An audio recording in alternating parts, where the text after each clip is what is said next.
If Speaker of the House of Representatives Pelosi visits Taiwan, the Chinese side will definitely take resolute and strong countermeasures in response and defend its sovereignty and territorial integrity.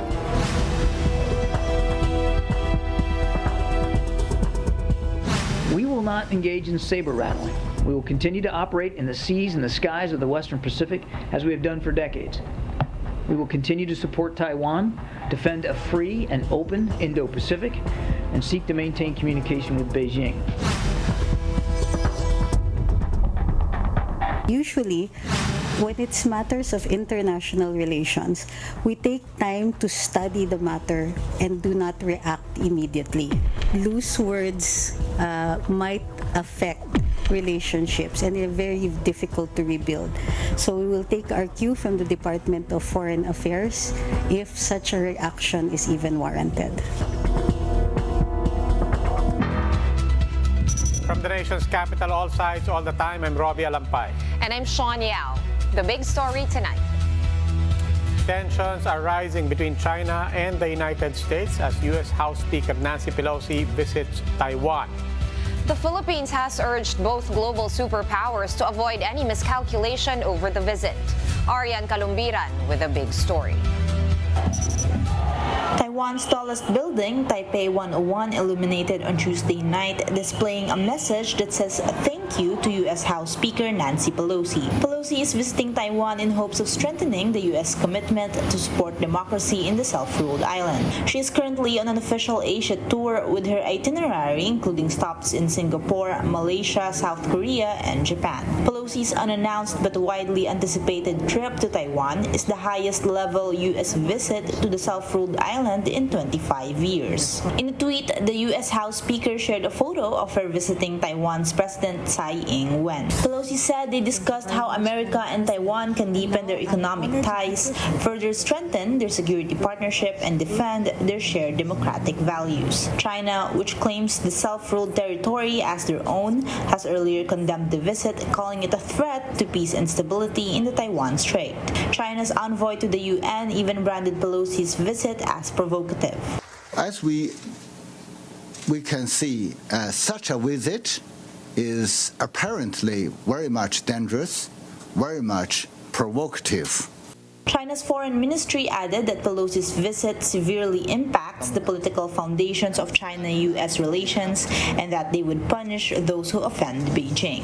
In response to the visit, China has placed its military on high alert, with its defense ministry saying that they will conduct joint military operations near Taiwan and will test launch conventional missiles in the sea east of Taiwan. The Biden administration notes, however, that it wants to keep tensions between Washington and Beijing from boiling over into a conflict. We will not engage in saber rattling. We will continue to support Taiwan, defend a free and open Indo-Pacific, and seek to maintain communication with Beijing. As for the Philippine government, the DFA says it's closely monitoring developments on Pelosi's surprise visit to Taiwan. The palace adds that they will also take time to study the issue. When it's matters of international relations, we take time to study the matter and do not react immediately. Loose words might affect relationships and are very difficult to rebuild. For now, the Philippine government is calling on both the U.S. and China to avoid any miscalculation due to the visit. The DFA said it also has not received any request from the U.S. for transit or visit to the Philippines. Arian Kalumbiran, we are One News. Here to discuss more about this issue, we have with us via Zoom security analyst Chester Cabalza. He is the founder of think tank International Development and Security Cooperation, and International Studies Professor Renato de Castro from De La Salle University. Welcome to the big story. Well, good evening. Good evening, everyone. Good evening, sirs. Thanks for having us. Gentlemen, let me start with Mr. Cabalza. Why now? What's the objective here from Washington's point of view? Well, basically, the U.S. would want to project its presence in the Indo-Pacific. That's the reason why it went to China. and to Taiwan, basically. And the U.S. is the Philippines' treaty ally, and we all know that China is our leading trading partner, and it finances some of our infrastructure programs. And Taiwan also hosts thousands of Filipino workers. Now, the reason why China has the U.S., particularly Speaker Pelosi, has arrived in Taiwan to, of course, pronounce the principles of the Americans, mainly on the human rights, global economy, and definitely its bilateral relations with Taiwan. I think both countries share common democratic values and rules-based norms. But Professor De Castro, those certainly are the values, maybe you could even say the objectives of the U.S. government. But in reality, what are the implications and what are the risks, not just for Taiwan, not just for the U.S. and China, but for the entire region? Let me provide another answer. You have to look at it, why now? Two dimensions. Number one, we have to take into account the personal motive of Speaker Pelosi. This is her last hurrah. She's about to retire. And she's basically sending the message, she has been campaigning for two very important issues as a member of the House of Representatives. Number one, China's human rights violation, and of course, supporting democracies in the region. So for Nancy Pelosi as the Speaker of the House, again, we have to emphasize, we have to take into account the separation of power. This is not simple action of a single American government. This is an action of the Speaker of the House, having her own personal agenda. And that's it. The second element here, of course, is this is a law that was passed during the Trump administration, the U.S. Reassurance Act to Taiwan. So that law provides for U.S. officials to conduct visits to Taiwan to reassure Taiwan in the light of what is perceived as the changing security equation in the Taiwan Straits.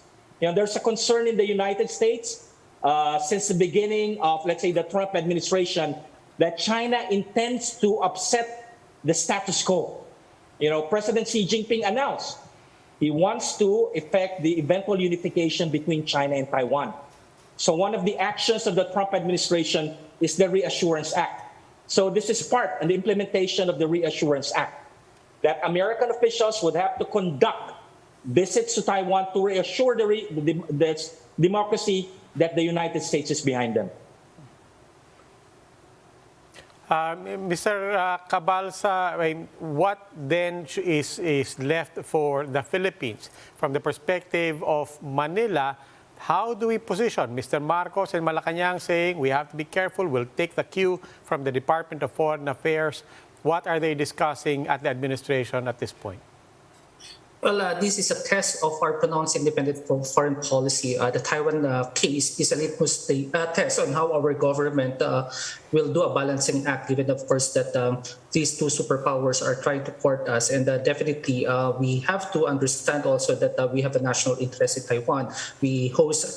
Taiwan hosts a number of thousands of overseas Filipino workers there, and Taiwan just sits of course, above the Philippines. Now, in case there will be reunification, or the second scenario would be a first retake of Taiwan from China, then definitely Manila or the Philippines will become an automatic buffer zone. So that means that in case there will be invasion coming from China, the Philippines will have to strengthen its military basically, and of course will have to confront this problem in the future. All right, let's take it from the side of China. A lot of people were expecting some stronger moves from China, but there are some people in the mainland that are actually disappointed on Weibo, right? Can we expect them to gradually tighten, like, for example, sanctions or some more drastic actions from the Chinese side moving forward? You want me to address it? Of course, the first thing that happened is this is simply so embarrassing for China and, of course, President Xi Jinping. After this saber rattling, and at the end, nothing happened. So, again, this is I don't know how China would react to this sort of a very humiliating situation. They engaged the United States or Secretary Pelosi in a game of chicken. And the United States did not blink. In the end, it's China that blinked. Despite, of course, these military exercises, they're basically blocked. So again, but I said this is something very dangerous. The fact that a great power has been humiliated by this incident. Recently, just today, China announced that there'll be a new normal in U.S.-China relations. We simply don't know what China means by this new normal in U.S.-China relations. And this is something that we have to be very wary of, because we are right in the middle of this great power rivalry. But yes, but Professor De Castro, you did make a distinction between the, as you said, the personal actions, the personal legacy agenda of Nancy Pelosi and the executive department led, of course, by U.S. President Joe Biden. At what point and in what forms would you say that you see this, in fact, being Washington itself, being the actions of Joe Biden, and at what point does Joe Biden also tread carefully not to cross any particular lines? Well, of course, again, the basic area, you have to understand the American political system, which is not difficult to do because we have the same separation of powers. Secretary Pelosi, when she made that decision, she couldn't care less about what the executive would say because they're co-equal. So, of course, President Joe Biden made that warning, cited that the military thinks that it's the right thing to do, but they cannot do anything. At the end of the day, of course, the Department of Defense, the National Security Council announced, we have to protect Speaker Pelosi as she transits from Southeast Asia going to Taiwan. So you have the deployment of a carrier battle group. That's what's supposed to be incidentally there. It's not supposed to be there because of the crisis. Later on, they have to admit they have to protect. And of course, eventually, at the end of the day, the United States warned China about the saber rattling. So this is the dynamics that we see. At the end of the day, eventually the United States realized politics stops at the water's edge. Although this is an act of a separate branch of the U.S. government, at the end of the day, when they have to face China, the entire, it's a whole government reaction. Okay, gentlemen, maraming salamat. Security Analyst Chester Cabalza and International Studies Professor Renato De Castro. After the break, we will talk about Gilas Pilipinas preparations for the 2023 World Cup with sports analyst Kinito Henson. That and more when the big story returns. Keep it here on One News.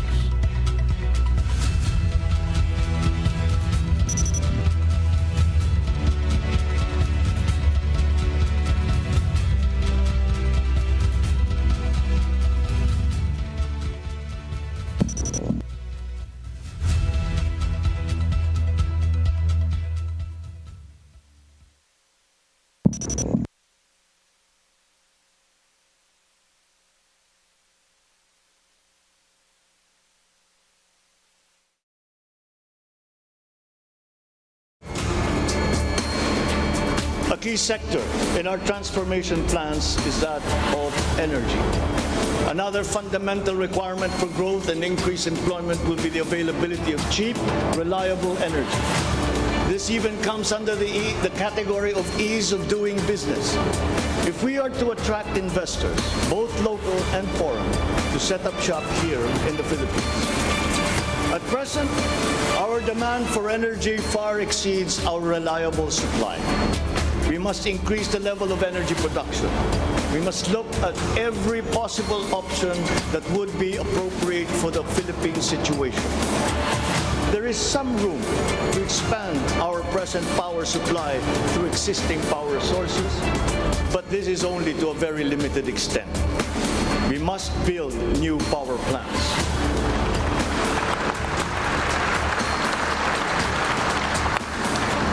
We must take advantage of all the best technology that is now available, especially in the areas of renewable energy.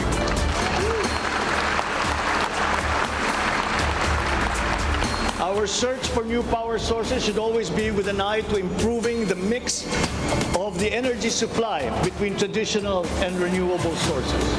The technology on renewable energy is progressing rapidly, and many of these technologies are appropriate for the Philippines. believe that it is time also to re-examine our strategy towards building nuclear power plants in the Philippines.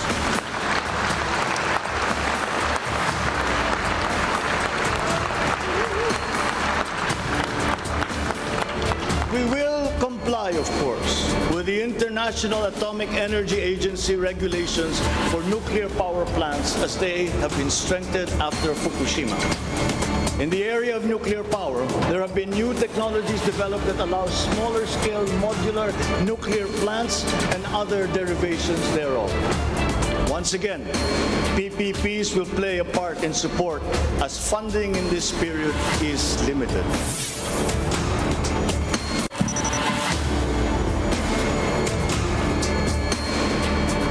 To my fellow Filipinos, ang aking mga minamahal na kababayan, batid ko na hindi madali ang ating pinagdaraanan sa nakaraang higit na 2 taon.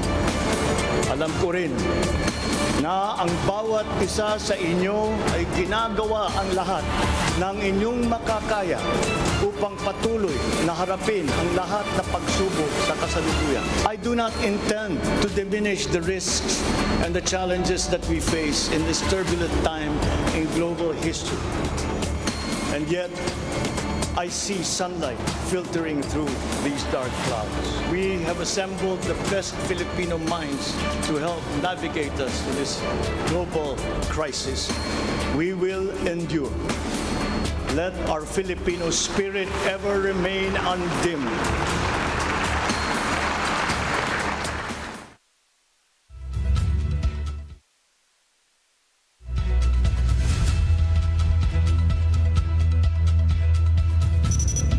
Watching the big story here on One News.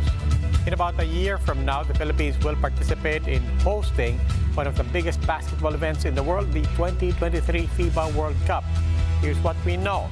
To give us the best chance for the Gilas men to win in the event, San Miguel Sports Director Al Francis Chua has been nominated to become Gilas and the SBP's executive consultant. The PBA also pledged to give their 100% support to the national team. They have decided to reduce their upcoming conferences to 2 to allow time for Gilas to train and build their chemistry. Coach Chot has been given permission to choose the best players, not just in the PBA, but also in the NCAA, UAAP, and other leagues in the Philippines. Reyes also has the option to bring in international players, including Kai Soto, Jordan Clarkson, and the Ravena brothers. Senators Sani Angara and Congressman Roby Puno have been tasked to pass a bill to naturalize 3 to 4 players that may join the Gilas team. In an interview with The Big Story on Tuesday, PBA Commissioner Willie Marcial explained the importance of hosting the FIBA World Cup not just for basketball fans, but for the entire nation. Makikita po ng iba't ibang nasyon buong mundo kung gaano kaganda ang Pilipinas, anong hospitality po natin, anong pagtatrato natin sa mga ibang dayuhan. So isa po yun, hindi nga lang pong sports, pati yung po mapapakita natin sa kanila.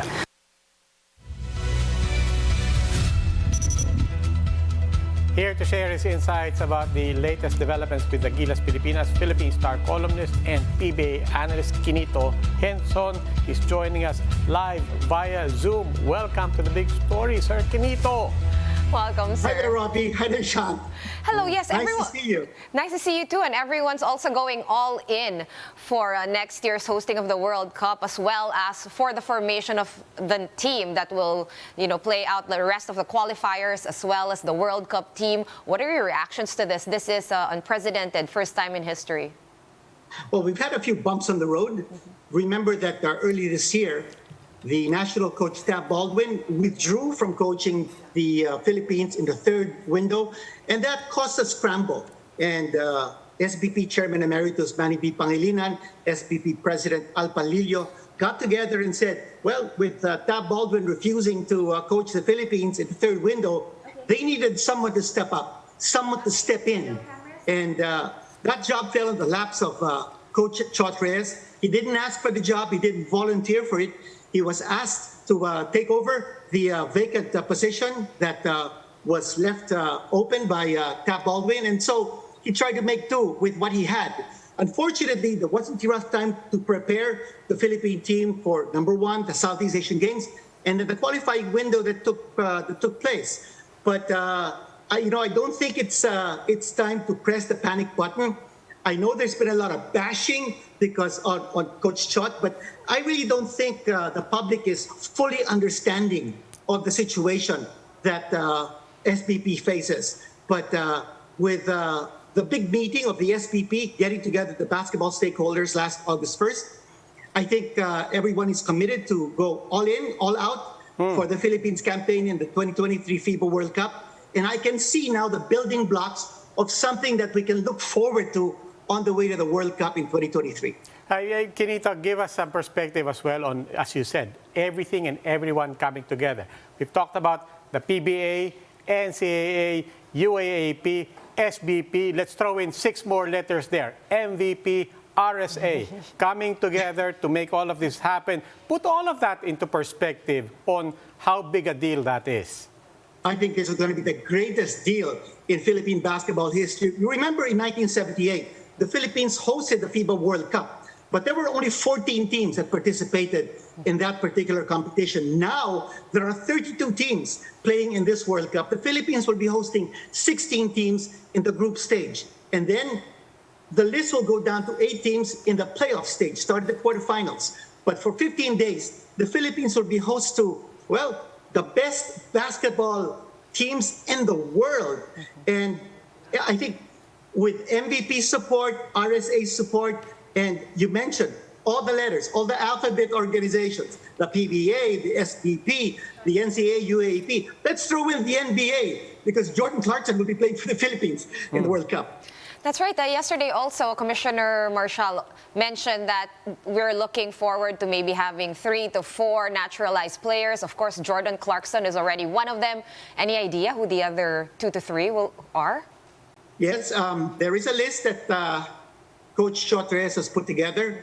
Unfortunately, one of them just got signed by the Toronto Raptors, PJ Wilson. So, it's a very fluid situation. Some of these players have already agreed to become naturalized players. We need, of course, both Congress and the Senate to get together to make sure that the process of naturalization is facilitated. But there are a few other names. I don't know if I'm at liberty to divulge, but, Noah Vonleh is one of them, and he's an NBA player, 6'10", and I think these players will be great for the Philippines. Now, also keep in mind that Jordan Clarkson, if he plays for us in the World Cup, will be our naturalized player. He's not recognized as a local by FIBA, which means when we get a naturalized player, he will be playing in place of Clarkson. In occasions where Clarkson will not be available, then that naturalized player, like Ange Kwame, will step in. And I'm talking about the 2 other qualifying windows that will happen in November and February, where Jordan Clarkson will not be able to play. He won't be available. Then the Southeast Asian Games that will happen in March in Cambodia. Jordan Clarkson will not be able to play there. We also need a naturalized player. Let's also not forget that on September 23rd, the Asian Games will unravel in China. And that's coming right at the heels of the FIBA World Cup. So we're not just talking of Southeast Asian Games or the World Cup. We're also talking about the Asian Games. Any competition where the Philippines is going to be represented by our national basketball team, we want to put our best foot forward. And with a naturalized player or with Jordan Clarkson, maybe with Kai Soto and the rest of the guys, I think we're going to put up a good fight in any international competition that we'll be playing in. Kinito, you already touched on this a bit, rattling off a number of competitions, but let's also take into perspective this entire year coming up. We're talking about August 2023. It's 1 year. On the other hand, it's only 1 year. Other than competition, what else is thrown into that very tight schedule? What makes that schedule even more hectic and tighter? Well, there are a lot of events leading up to the FIBA World Cup. For instance, there will be 3 qualifying windows, and that will happen in August. This month, we will be playing Lebanon in Beirut on August 25th. We'll be playing Saudi Arabia on August 29th at the Mall of Asia. Let's not forget, in between those 2 games on August 27th, we will have the 1-year countdown and the unveiling of the Tissot giant clock at the SM by the Bay. That's a major event. Then we'll have the official draw of the World Cup in April. That will be held here. We're also going to have the official launch of the basketball of the FIBA World Cup. Let's also not forget we will host the World Congress of FIBA before the World Cup begins. And then there is also the tour of the newly designed Naismith Trophy. So all of these are landmark events that will be held during the run-up to the World Cup, and the Philippines will be right in the middle of participating and staging these events. Okay, maraming salamat, Philippine Star columnist and PBA analyst Kinito Henson. More stories after the break. Keep it here on One News.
To my fellow Filipinos, ang aking mga minamahal na kababayan, batid ko na hindi madali ang ating pinagdaraanan sa nakaraang higit na 2 taon. Alam ko rin na ang bawat isa sa inyo ay ginagawa ang lahat ng inyong makakaya upang patuloy na harapin ang lahat na pagsubok sa kasalukuyan. I do not intend to diminish the risks and the challenges that we face in this turbulent time in global history. And yet, I see sunlight filtering through these dark clouds. We have assembled the best Filipino minds to help navigate us through this global crisis. We will endure. Let our Filipino spirit ever remain undimmed.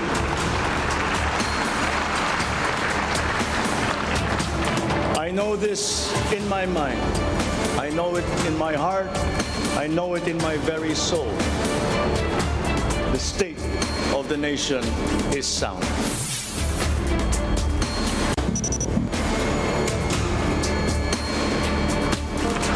As for the horror stories that we have heard about the poor quality of educational materials and supplies that are being given to our schools, this must end.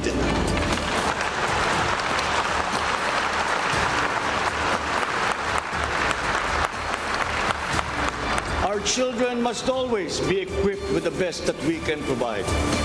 Ang edukasyon ay ang tangi nating pamana sa ating mga anak na hindi mawawaldas.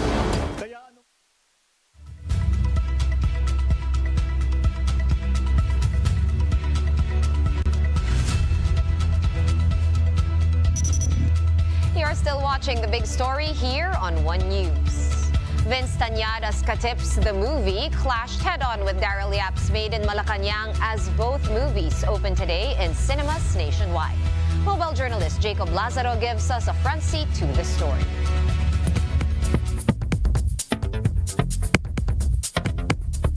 The anticipated showdown is here. The controversial Maid in Malacañang versus the award-winning Katips.